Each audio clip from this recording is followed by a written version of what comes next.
Hey everybody, how you doing today? Brian Horton here. And as it says in the title, this is about choosing your team. Now, I'm not talking about fantasy sports or World Cup or anything like that. What I'm talking about is your economic team. So there's essentially three different teams. There's the consumer, there's the producer, and then there's the banker. So the consumer just consumes, goes to work for a producer, earns money, buys boats, cars, things they need, raises their family. Everyone is starts out basically as a consumer, or in most cases. Um, so producer, which I suspect most people listening to this will be fall under that category.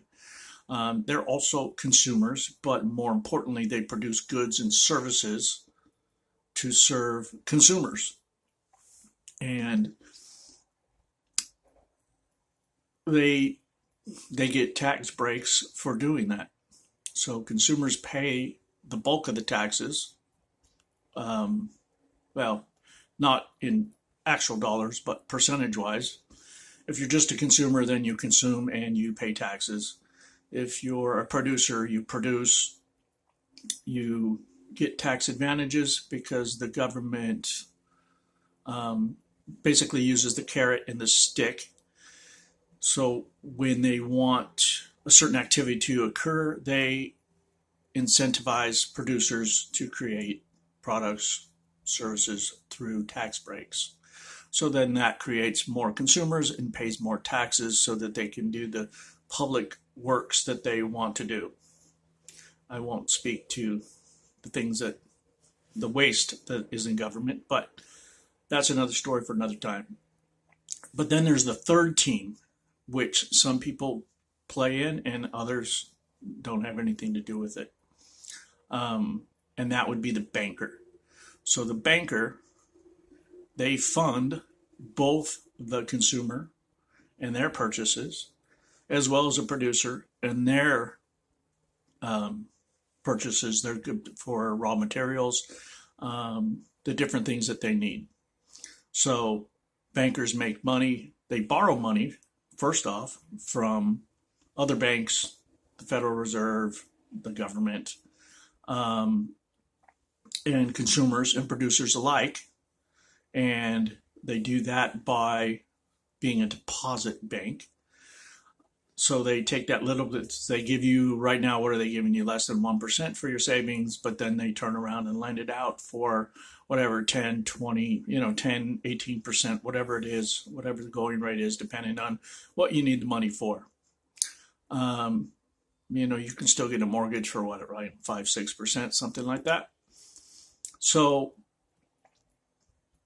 everyone thinks that you need a huge sum of money to become a bank. Well, if you want a chartered depository bank, yes, that's true. You need to have millions of dollars and a charter to start your bank. And then and to get that charter, you have to be approved. But the reality of it is that anybody can start a bank, and you can start with virtually any amount of money. So what I do is show people how to create their own bank.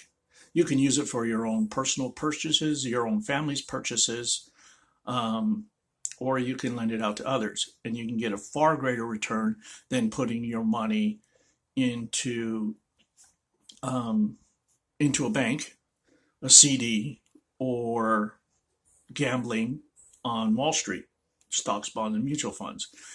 The truth of it is, you can invest in anything that you want, and earn a better return with the right knowledge than you can get in either place, and far safer and more secure. So that's what I do. If you would like to have a conversation, a quick little 15-minute free conversation, no cost, no obligation. Simply follow the link below, schedule a time, and I'll show you, no matter whether you're starting out with $100 or $100,000 or any amount of money in between. I'll be happy to have a conversation like I say, no cost, no obligation, as to how to start your bank. Thank you very much. Have a wonderful day.